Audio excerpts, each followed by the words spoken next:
अच्छा, बार बार आगे पीछे क्या है, मेरे इनकी क्लास हो रही है बार बार।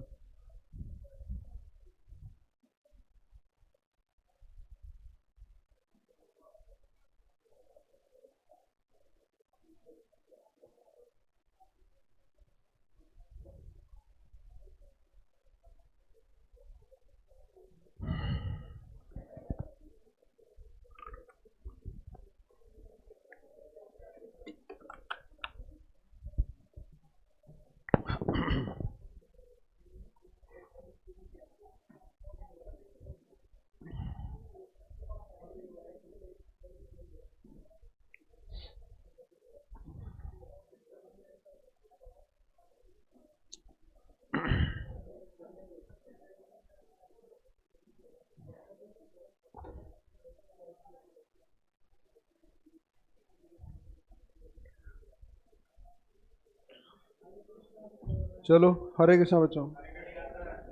हरे कृष्णा बेटा। एक बुक देना बेटा।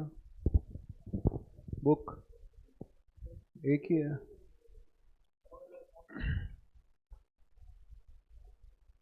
Thank you.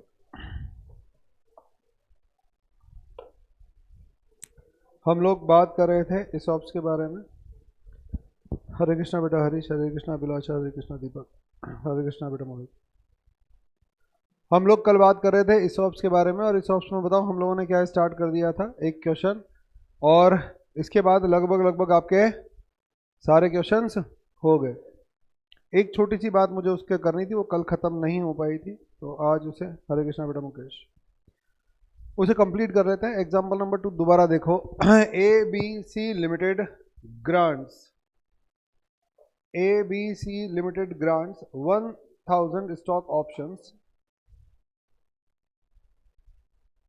1000 employee stock options on 1st April 2010 at the rate of rupees 40 when the market price 160.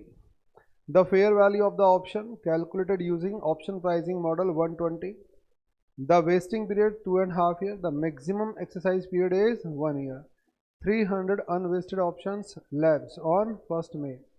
600 options are exercised, 100 wasted options left। तो हम लोगों ने कल एक लाइन ड्रॉ की थी, जिस लाइन में हम लोगों ने डेट ऑफ ग्रांट से वर्किंग स्टार्ट की थी 1 अप्रैल 2000। ये क्या है यहाँ पर डेट ऑफ ग्रांट पर? डेट ऑफ ग्रांट पर नंबर ऑफ ऑप्शंस कितने थे?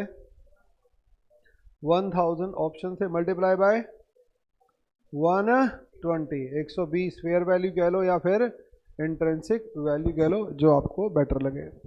तो यहाँ आपका फर्स्ट ईयर एंड हो रहा था 31 मार्च 11, 31 मार्च 12, 31 मार्च 30, ये आपके 3 साल थे। यहाँ पर बताओ, यहाँ पर क्या हो रहा था? ये 30 सितंबर 2012, बताओ यहाँ पर ये वेस्ट हो रही थी, ठीक है ना? तो यहाँ बीच में गड़बड़ हो गई थी, यहाँ पर 300 ऑप्शंस लैप्स हो गई थी, क्योंकि मेचोरिटी हुई नहीं थी, 2-3 महीने पहले कुछ एम्प्लॉय छोड़कर भाग गए, तो 300 ऑप्शन लैप्स हो गई थी। तो यहाँ पर वेस्ट कितनी हुई? 700 ऑप्शंस वेस्ट हो गई थी। अब हम लोगों ने यहाँ पर प्लानिंग कर ली थी, बताओ क्या? 48,000। पहले साल देख लो, आप लोग 48,000 रिकॉर्ड करके बैठ गए। दूसरी साल आप क्या कर चुके? प्लानिंग कर चुके 48,000। बोलो आ गया समझ में?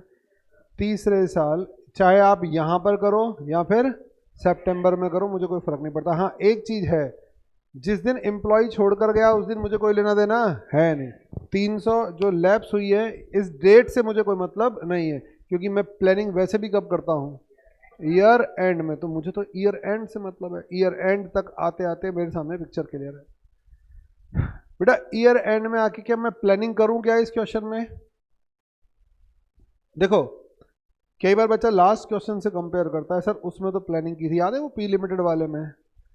क्या पी लिमिटेड का वो क्वेश्चन एग्जाम्पल नंबर 5, 6 पता नहीं 5 था, जाने कौन सा था, और इसमें कोई डिफरेंस नजर आ रहा है?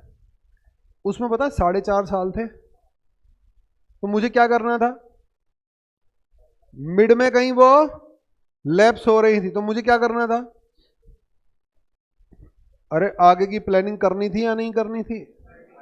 आगे की प्लानिंग करनी थी भाई। 2 साल बाद कुछ लोग छोड़कर भाग गए, तो मुझे फ्यूचर की प्लानिंग करनी थी, तीसरे साल की प्लानिंग करनी थी, चौथे साल की प्लानिंग करनी थी, आगे की प्लानिंग करनी थी।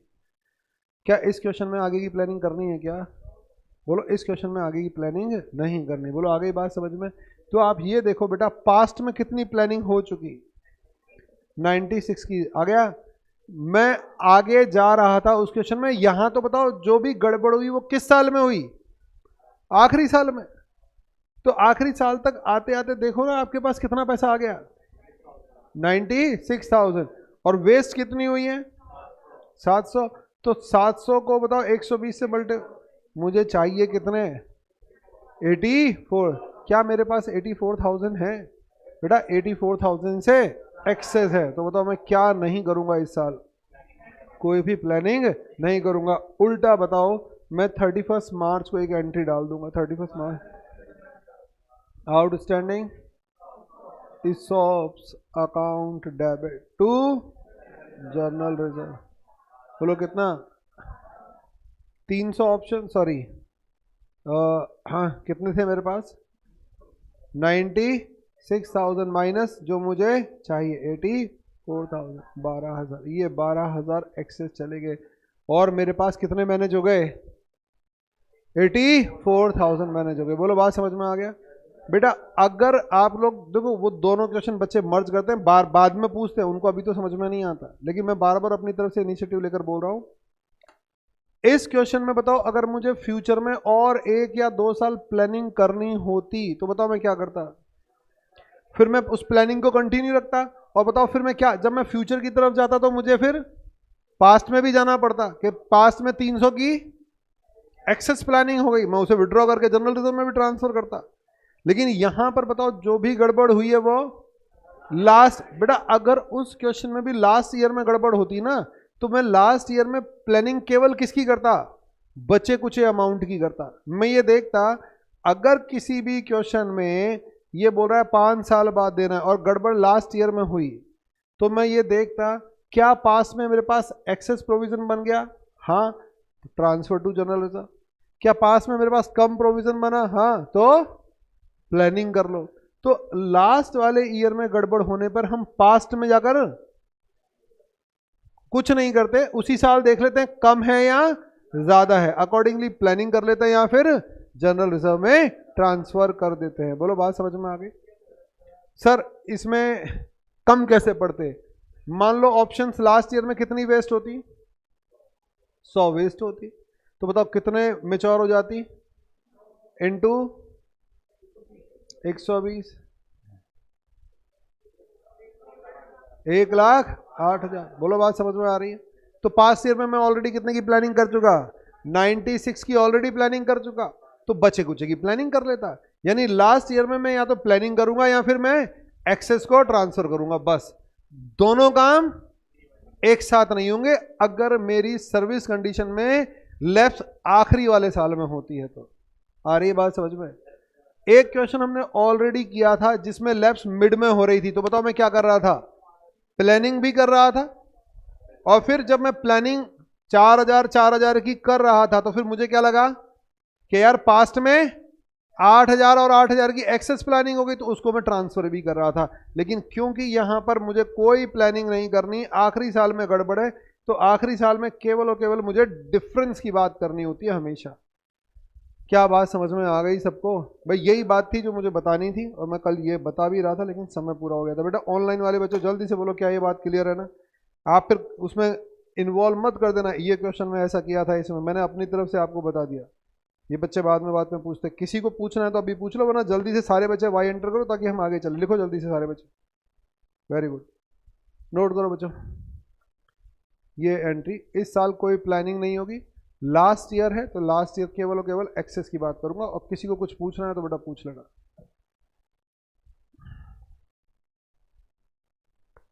चले, तो हमारे पास कितने रुपए आ चुके हैं?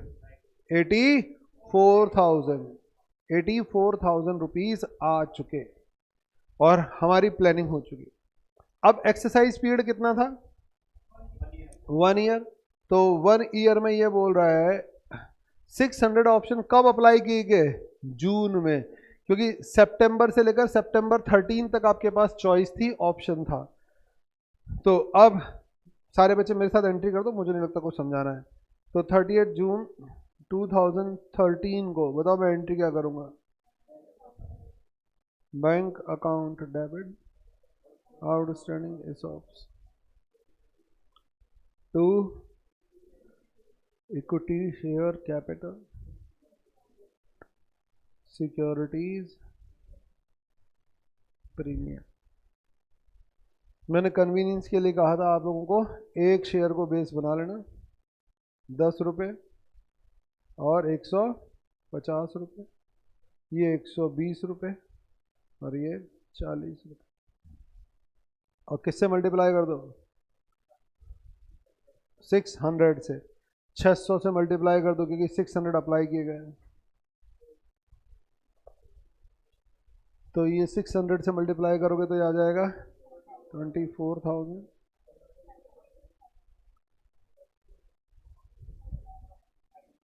ये एक काम खत्म। फिर उसने कहा था लैप्स भी हो गई, तो यहाँ पर कब बताओ? 1 अक्टूबर 13, क्योंकि 30 सितंबर तक तो वो अप्लाई कर सकते थे, क्योंकि वेस्टेड ऑप्शंस लैप्स हमेशा एक्सरसाइज पीरियड के बाद ही होती हैं। तो यहाँ पर outstanding ESOPs account debit to general reserve, हमारे पास 84,000 थे, तो मैंने कहा था वैसे भी आप किससे रख देना 120 इंटू 100, एक से मल्टीप्लाई कर लेना 12, और आप ये देखो इन दोनों का टोटल कितना हो गया, बोलो 84,000। चलें आगे, ये खत्म हो गया। मैंने कहा था अगर बीच में कोई लैप्स कर जाता है, किससे पहले? अरे वेस्ट होने से पहले कोई लैप्स कर जाता है, तो मैंने आपको कहा था एक फॉर्मेलिटी और करते रहना। बताओ क्या? जर्नल रिजर्व का वर्किंग नोट लगा देना। याद आ रहा है? बताया था फॉर्मेलिटी है, उसमें आधा आधा नंबर होता है। हाँ बेटा, बेटा अजम्पशन ही है, इसमें मेंशन होगा, मेंशन नहीं होगा तो ये ICAI पता है जब भी ये आपके हिसाब से क्वेश्चन देता है उसमें फेस वैल्यू 10 ही लेता है। अभी तक तो 100 ली नहीं इसने। तो और आप देख लो हर क्वेश्चन में बताओ क्या कर रखा है उसने, मेंशन करा हुआ है इसमें, या तो कोई प्रिंटिंग प्रॉब्लम है, और वरना आप भी जब तक वो 100 नहीं बोले ना एग्जाम में, क्या लेके चलना है? 10 ही लेके चलना, क्योंकि ये हमेशा 10 को ही मानकर चलता है। मेंशन कर दे 100 तो बात अलग है। तो हम आगे की बात करते हैं। यहाँ पर अगला वर्किंग नोट फॉर्मेलिटी है। Working note number 1, amount transfer to general reserve. बताओ पहला अमाउंट कब ट्रांसफर किया था आपने? 31 मार्च 2013 को आपने पहला अमाउंट ट्रांसफर किया था एक्सेस। और फॉर्मेलिटी है, मैंने आपको पहले कहा अगर वेस्ट होने से पहले अगर ये चला जाए, मुझे बताओ हमारे पास प्रोविजन या बैलेंस इन आउटस्टैंडिंग ESOPs, बोलो कितना था इस दिन? 96,000 plus actually required,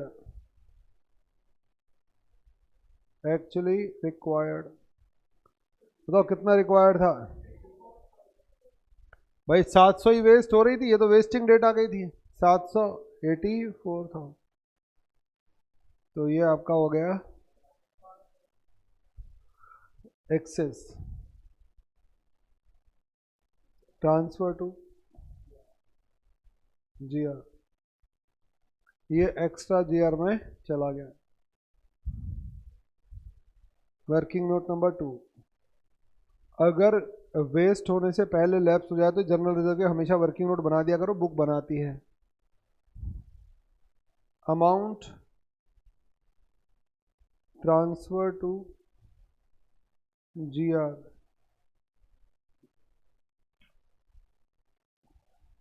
31st sorry 1st October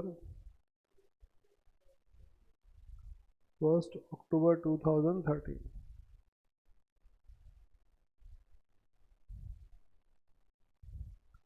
balance in outstanding ESOPs बताओ जल्दी से। 84,000 लेस एक्चुअली यूटिलाइज्ड, बताओ कितना यूटिलाइज किया, तो 12,000 बचा। एक्सेस ट्रांसफर टू जनरल, ये एक्स्ट्रा आपने जनरल रिजर्व में ट्रांसफर कर दिया। आ गया, फॉर्मेलिटी है, मतलब कोई सेंस नहीं है, लेकिन बुक बनाती है फिर वो आधा आधा नंबर का चक्कर फंस जाता है, तो हम लोगों को शो करना पड़ता है बस।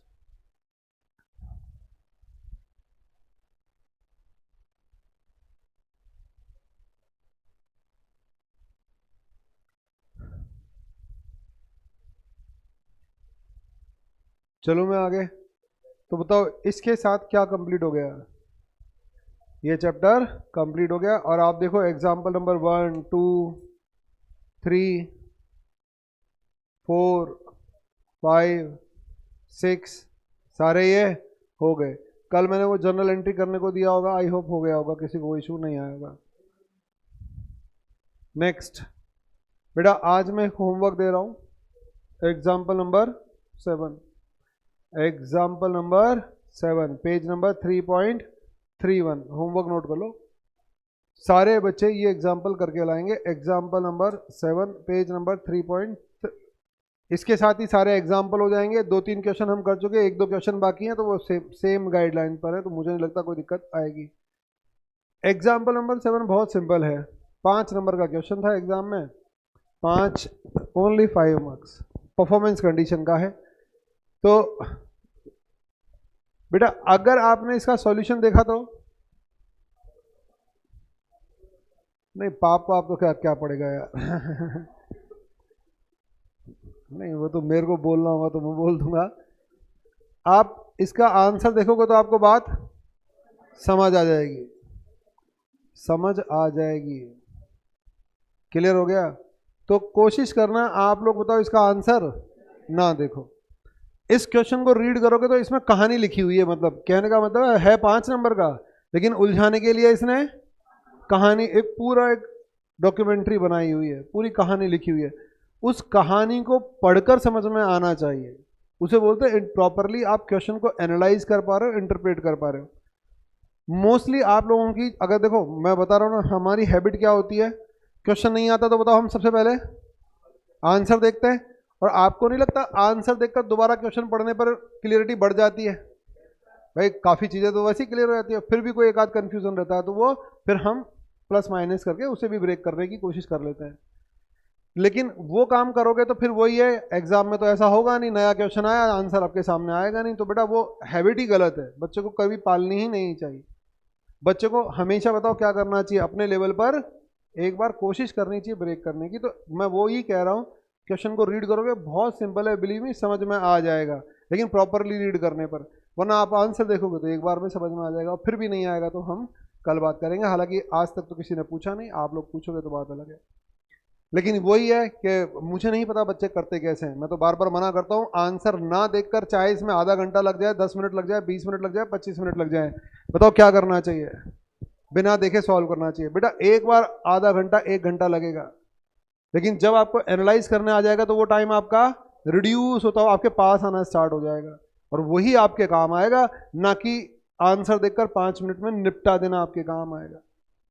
आई कहानी समझ में? तो ये आपको ट्राई करना है। इसके साथ ही बताओ क्या खत्म हो गया, ये मेरा चैप्टर खत्म हो गया। कल का मैंने एक होमवर्क दे दिया, फिर इसमें अनसॉल्व क्वेश्चन में एक आध प्रैक्टिकल क्वेश्चन में पड़े होंगे, तो वो आप देख लीजिएगा, कोई भी दिक्कत आए सॉल्व करते जाओ, पूछ लेना। क्या चैप्टर समझ में आ गया अच्छी तरह से?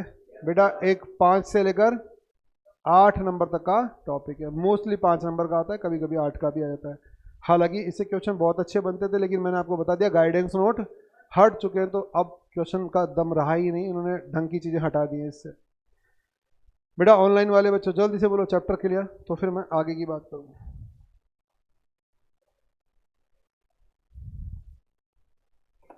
बेटा होमवर्क दिया है, एक बार ट्राई कीजिएगा, फिर कल बात करें।